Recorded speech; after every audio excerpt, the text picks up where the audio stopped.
The moment my son-in-law looked me in the eye and said, "You're lucky we even invited you tonight," I knew exactly what kind of man he was, and I knew exactly what I was going to do about it. My name is not important. What matters is that I spent 32 years working for the federal government, mostly in positions that didn't make it onto my resume. I retired at 61 with a pension, a small house in Roanoke, Virginia, and a daughter named Melissa, who was the only thing in my life I never had to question. Melissa was 34 when she married Kurt. I'll be honest with you, I had doubts from the beginning, not because of who Kurt was on paper. On paper, he was impressive. MBA from Vanderbilt, senior VP at a commercial real estate firm in Charlotte, drove a black Escalade, wore suits that cost more than my monthly mortgage. His family had money the way some families have furniture. Everywhere you looked, tasteful and solid, and meant to remind you it had always been there. My doubts were simpler than that. The first time I shook Kurt's hand, he looked past my shoulder while he was doing it, like I was a door he was opening on his way to somewhere else. Melissa didn't see it. Or maybe she did and chose not to. She was in love, and love has a way of putting a film over things you'd otherwise notice clearly. The wedding was in April, 2 years ago. Big ceremony, 260 guests, a venue outside Charlotte that had horses on the property just for aesthetics. Kurt's mother, a woman named Sylvia, wore white to her son's wedding and seemed to consider this a statement rather than an oversight. She hugged Melissa the way you hug someone you're tolerating for the occasion. I watched that hug from 15 feet away and filed it. I've always filed things. Old habit. The first year of the marriage, I kept my distance, the way you keep your distance from something you're not sure about. I called Melissa every Sunday. I visited at Thanksgiving. I noticed that when I called on a Tuesday night, she sometimes sounded like she'd been crying. And when I asked if everything was okay, she said yes, just tired. Work was a lot. I didn't push. Maybe I should have pushed. The Sunday dinner that changed everything happened on a Saturday, which is worth noting because Kurt's family operated on a schedule that was slightly different from everyone else's. Their convenience was the default setting of all plans. Sylvia hosted a dinner at her house in Myers Park, the old money neighborhood in Charlotte, for what she described as the family getting to know each other better. I drove down from Roanoke, 3.5 hours. I brought a bottle of Virginia wine, which Sylvia accepted with the smile of someone receiving a child's drawing. There were about 12 of us at the table. Kurt's 2 brothers, their wives, Sylvia, and a man named Gerald. Wait, I'll correct myself. A man named Foster, Sylvia's boyfriend, who had the relaxed confidence of someone who had never been told no by anyone who mattered. And then Melissa and me sitting on one side of the table like we'd been placed there deliberately. Dinner was fine at first. Polite conversation, the kind that moves around the surface of things without ever breaking through. Then Kurt started in. It began small. A comment about Melissa's job. She worked in nonprofit communications, which Kurt had always referred to as her little projects, and how she was thinking of going back to school for a marketing degree. This was news to me. I looked at Melissa and she was looking at her plate. "She's always wanted to do something more substantial," Kurt said, not to Melissa, but to the table. "The nonprofit thing is nice, but it doesn't exactly build toward anything." Melissa said quietly, "I like what I do." "You like it because you don't know what else is out there," Kurt said. There was laughter from one of the brothers. Not cruel laughter. The comfortable laughter of people who have heard this dynamic before and found it unremarkable. I put my fork down. I'm 63 years old. I have sat across tables from people who made a career of intimidation. I know what the first move looks like, and I know that the people who do it in front of witnesses, at dinner, with their families watching and nodding, those are the ones who've been doing it in private for a long time. You don't perform something that comfortably unless you've been practicing. "Melissa," I said, "what are you working on right now?" "At the job." She looked up. Something shifted in her face. Relief, maybe, at being addressed like a person with opinions. She started talking about a literacy campaign she'd been coordinating with 3 county school districts. It was actually impressive work, the kind of work that doesn't get enough attention. Kurt cut in after about 45 seconds. She's been spinning her wheels on that for 8 months. He reached over, and I want to be precise here because I have replayed this moment many times. He reached over and he put his hand on Melissa's wrist and squeezed. Hard enough that she stopped talking mid-sentence. Hard enough that the color changed in her hand below where he was holding. Then he let go, picked up his wine glass, continued talking about something else. Melissa did not continue her sentence. I looked at Sylvia. Sylvia was cutting her lamb. I looked at Foster. He was refilling his water glass. I looked at Kurt's brothers. They were talking to each other. And I understood, with the clarity that only comes from years of reading rooms, that this was not a secret in this family. This was weather, something they'd all learned to dress for. I excused myself to use the restroom. I stood in Sylvia's powder room with its marble fixtures and its hand towels that had clearly never been used, and I stood there for 90 seconds thinking. Just thinking. I've trained myself to think clearly when I'm angry. Anger without direction is just noise. Anger with direction is something else entirely. When I came back to the table, I was calm. I finished dinner. I helped carry plates to the kitchen. I said goodbye to everyone with appropriate warmth. I hugged Melissa at the door and held on a second longer than usual, and she held on too. Driving home on I-85, I made 3 phone calls. The first was to a man I'll call Barry, because that's actually his name, Barry Hutchins, who I worked alongside for 11 years and who now ran a private investigative firm out of Greensboro. I didn't ask him to do anything illegal. I never had to ask Barry to do anything illegal. I just told him I needed a comprehensive picture of someone, financial and personal, and I gave him Kurt's full name and employer. Barry said he'd be in touch. The second call was to my sister-in-law's nephew, who was a family law attorney in Charlotte. I asked him a simple question. If a woman in North Carolina wanted to exit a marriage and needed to document a pattern of controlling behavior, what would that documentation need to look like? He talked for 20 minutes. I listened and took mental notes. The third call was to Melissa. She didn't answer. I left a voicemail that said only, "I love you. You can call me any time, about anything. I mean that without any conditions or asterisks." She called back at 11:15 that night. She'd been crying. She said she was fine. She said she was sorry about dinner. She said Kurt had just been stressed about a deal that was closing. I said okay. I said I understood. I said, "I'm going to ask you something, and you can answer any way you want, including by saying nothing." She said okay. I said, "Is this the first time he's done something like that?" She was quiet for 11 seconds. I counted. Then she said, "No." I drove back to Charlotte the following weekend. I didn't tell Melissa I was coming. I checked into a hotel on South Tryon, and I spent 4 days doing what I know how to do. I drove past their neighborhood at different hours. I sat in a coffee shop across from the building where Kurt's firm had its offices. I watched how he moved through the world, who he talked to, how he talked to them, what he drove, where he parked, who he had lunch with, how long the lunches lasted.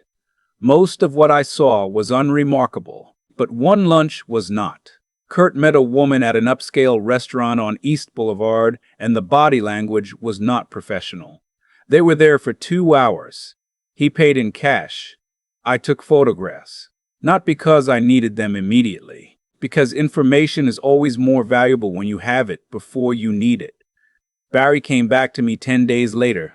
What he found was not criminal, but it was deeply useful. Kurt had a pattern of over-leveraged investments, 3 properties in the Charlotte metro area with second mortgages that weren't disclosed to his employer, which had a strict personal financial disclosure policy for senior leadership. There was also a gap in his employment history from 2018 to 2019, during which time he had apparently been terminated from a previous firm and had agreed to a settlement that included a non-disclosure clause.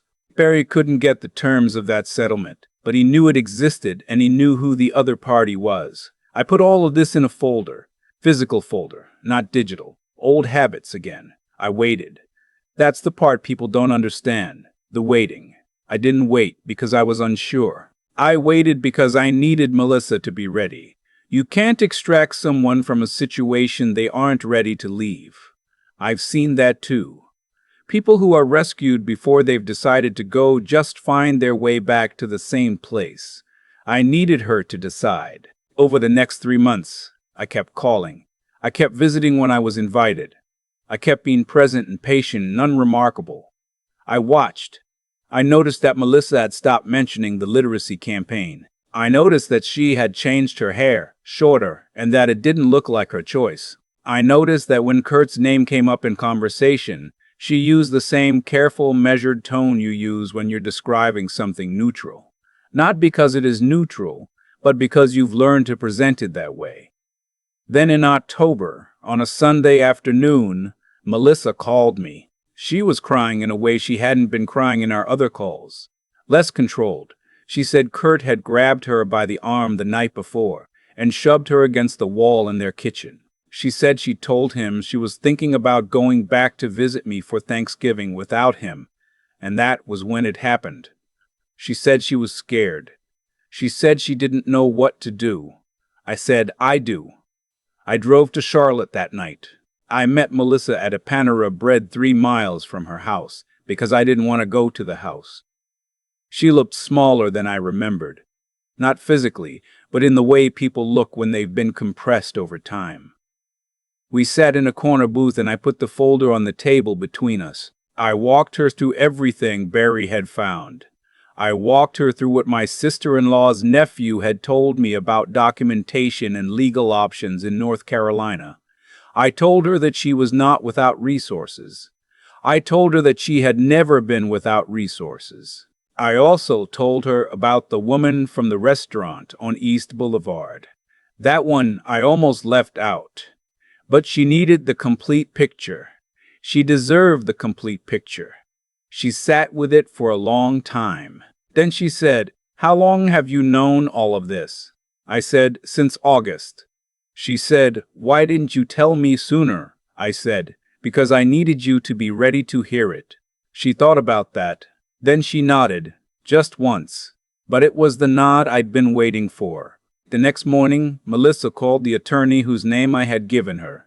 She also went to the Charlotte-Mecklenburg Police Department and filed a report about the incident in the kitchen. The officer who took the report was professional and thorough, and told her about the resources available through Safe Alliance, which is a local domestic violence organization in Charlotte. She took all of it. I stayed in Charlotte. I got a hotel room, and I stayed. Kurt came home that Tuesday evening to find Melissa not alone. The attorney was there. I was there. There were 2 witnesses, a neighbor who had agreed to be present, and the attorney's assistant. Kurt walked in and looked at the group of us, and the first thing he said was directed at me. He said, "What did you do?" I said, "I helped my daughter." He started to say something about lawyers and about me not understanding how things worked and about what kind of position Melissa would find herself in if this went further. He spoke the way men speak when they're used to threats landing. I let him finish. Then I put a copy of the folder on the kitchen counter. Not the original, a copy. I told him what it contained. I told him about the undisclosed second mortgages and what his company's disclosure policy said about them. I told him I had the name of the woman from East Boulevard. I told him I knew the name of the firm he'd been terminated from in 2019 and the rough outline of the circumstances. I told him that none of this needed to go anywhere further than this kitchen. That depended entirely on him. He looked at Melissa. She was standing straight. She didn't look small anymore. The divorce was finalized 7 months later. Kurt's attorney pushed initially, but not hard. I believe he had been advised by his client to keep things contained. The settlement was fair, not generous, but fair. Melissa kept the savings she had brought into the marriage, which Kurt had been slowly redirecting toward his investment accounts. She found a sublet near the No-Da neighborhood in Charlotte, 2 bedrooms, more light than the house they shared. She went back to her literacy campaign. The school districts had kept the position open for her. Her supervisor said that happens sometimes with good people going through hard things. That made me glad in a way that was hard to articulate. Sylvia sent a card, an actual card, handwritten, that said she hoped Melissa would find peace and that none of this had been anyone's intention. I read it once and then put it in the recycling. There are some things you don't need to respond to. I drove back to Roanoke in November after Thanksgiving, which we spent together in Charlotte for the first time, just the two of us. Takeout from a Thai restaurant, a football game on the television, the kind of quiet that comes from things being resolved. Melissa laughed twice at things that weren't that funny. I counted those too. On the drive home, I thought about the powder room in Sylvia's house, the marble fixtures and the folded hand towels. I thought about standing there for 90 seconds making the decision that I already knew I was going to make. Some things you can't walk past. You can dress it up as keeping the peace or not interfering or trusting your child to handle her own life. And sometimes those things are true. But sometimes a father who has spent 32 years learning to read what isn't being said looks at his daughter sitting at a table and understands that the silence is not neutral, that the silence has been taught. I know what I am. I'm a 63-year-old man with a government pension and a house in Roanoke and one daughter who is the only thing in my life I never had to question. And I know how to protect what matters. I still think about that powder room sometimes. The marble counter, the folded hand towels nobody ever touched. 90 seconds standing in somebody else's house, deciding how to carry what I'd just seen. That moment didn't feel dramatic. It felt quiet, and I think that's the thing people misunderstand about how consequences actually work. They don't arrive with noise. They arrive after the quiet decisions. After someone walks back to the table, finishes their lamb, says goodbye with a pleasant handshake, and drives 3.5 hours home to start doing the only thing that ever actually changes anything, paying attention. Kurt counted on nobody paying attention. That's how men like him operate. They read a room, and they find the people who've been trained not to react, the ones who will smooth it over, laugh it off, refill their water glass, and move on. He had been doing it long enough that it felt like atmosphere, like something everyone had simply agreed to breathe. What he didn't account for was me. I'm not saying that out of pride. I'm saying it because I want to be honest about what actually happened here, because I think it matters. The outcome of this story wasn't luck. It wasn't fate. It was the direct result of choices, his and mine, and eventually, Melissa's. His choices compounded over years until the weight of them became unsustainable.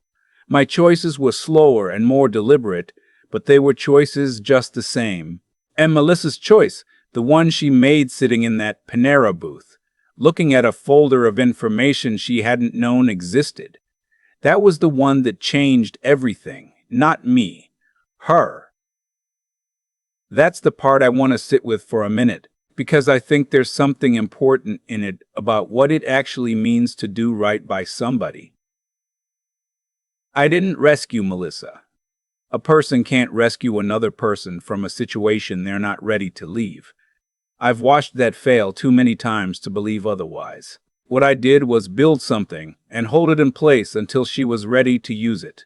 That required a kind of patience I had to work at. It required keeping my own anger on a leash long enough to be useful instead of just loud.